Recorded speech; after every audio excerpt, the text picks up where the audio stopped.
We the Leaders அமைப்பின் தலைவர் அண்ணாமலை மதுரை வைகை ஆற்றில் தூய்மை பணியில் ஈடுபட்டு வருவதோடு 80 மரக்கன்றுகளையும் நட்டு வருகிறார். அதனை நேரலையாக பார்க்கலாம்.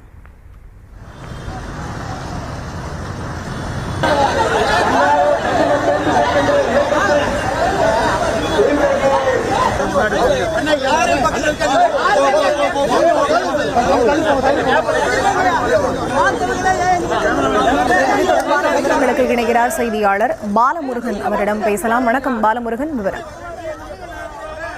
வணக்கம். சுற்றுச்சூழல் விழிப்புணர்வை மக்களிடையே ஏற்படுத்தும் வகையில் வி த லீடர் அமைப்பு ஆகஸ்ட் மாதத்தை முழுமையாக சுற்றுச்சூழல் பாதுகாப்பு மாதமாக கடைபிடிக்கும் என்று அதனுடைய தலைவர் அண்ணாமலை அறிவித்திருந்தார். அதனை முன்னிட்டு மதுரை வைகை நதியை மீட்டெடுக்கும் நோக்கில் இந்திய நாட்டின் 80வது சுதந்திர தின விழாவை முன்னிட்டு 80 சுதந்திர போராட்ட தியாகிகளின் நினைவை போற்றும் வகையில் வைகை நதி கரையில் 80 மரக்கன்றுகள் நடும் விழாவும், வைகை ஆற்றின் உட்புறம் உள்ள கழிவுகளை அகற்றி நீர்நிலைகளை பாதுகாக்க வேண்டும் என்ற விழிப்புணர்வை பொதுமக்களுக்கு ஏற்படுத்துவதற்கு வி தி லீடர் அமைப்பின் தலைவர் அண்ணாமலை வருகை தந்திருக்கிறார்.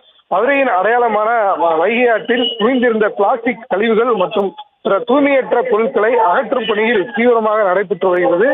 தலைவர் அண்ணாமலை நேரடியாக களத்தில் இறங்கி தூய்மை பணியில் ஈடுபட்டதுடன் அவர்களோடு இணைந்து நூற்றுக்கணக்கான 1000க்கும் மேற்பட்ட பொதுமக்களுடன் அமைப்பின் முன்னணி நிர்வாகிகளும் கை கொடுத்து ஆற்றை சுத்தப்படுத்தி வருகிறார்கள். தூய்மை பணி முன்பு இயற்கை வளத்தை பெருக்கும் வகையில் 80 மரக்கன்றுகள் நடும் விழா நடைபெற்றது. முதல் மரக்கன்றை அண்ணாமலை நட்டு வைக்க தொடங்கினார். நிர்வாகிகள் மற்றும் பொதுமக்கள் பலரும் மரக்கன்றுகளை நட்டு அவற்றை பராமரிப்பதற்காக உறுதிமொழியும் எடுத்துக்கொண்டார்கள்.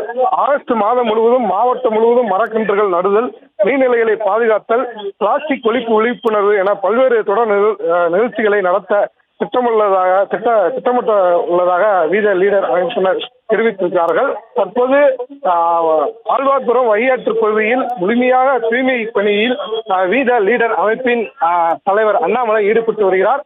அவருடன் இணைந்து 1000க்கும் மேற்பட்ட வி த லீடர் அமைப்பின் உறுப்பினர்கள் தூய்மை பணியில் தொடர்ந்து ஈடுபட்டு வருகிறார்கள். விவரங்களுக்கு நன்றி பாலமுருகன்.